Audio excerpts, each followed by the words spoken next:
ആര് സീമയോ? എന്താ ഈ വഴിക്കൊക്കെ?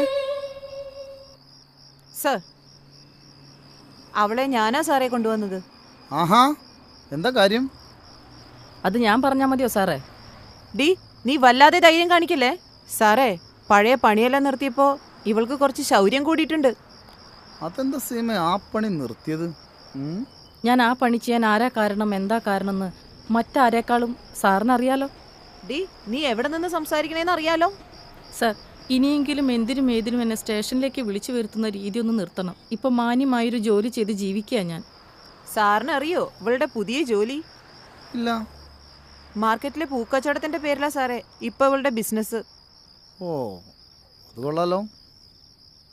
സർ, ഇനി ഒരിക്കലും ആ പണിക്ക് പോകില്ലെന്ന് മനസ്സിൽ ഉറപ്പിച്ചിട്ടാ പൂക്കച്ചവടം തുടങ്ങിയത്. എനിക്കൊരു അനിയത്തിയും കൂടി ഉണ്ട് സാർ. ഇനിയെങ്കിലും അവളുടെ ഭാവി നോക്കണം. ഉപദ്രവിക്കരുത് സാർ.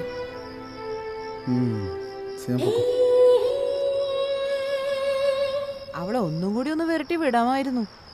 അവള് പോട്ടടോ, അല്ലെ പിന്നെ അതും കൂടി എന്റെ തലയിലാവും. ഒന്ന് പോ.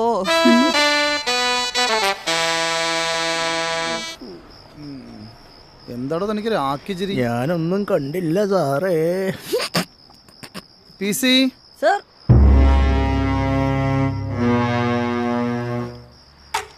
തനിക്കൊരു 1000 രൂപ തരാനില്ലടോ ഞാൻ. സാറെനിക്ക് പൈസ ഒന്നും തരാനില്ലോ.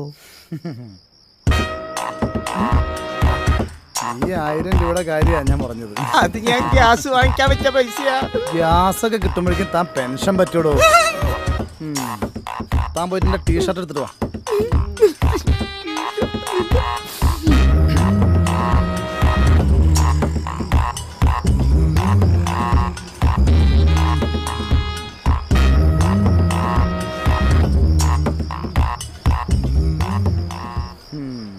ജബ്ബാറേ, വണ്ടി എടുക്ക്.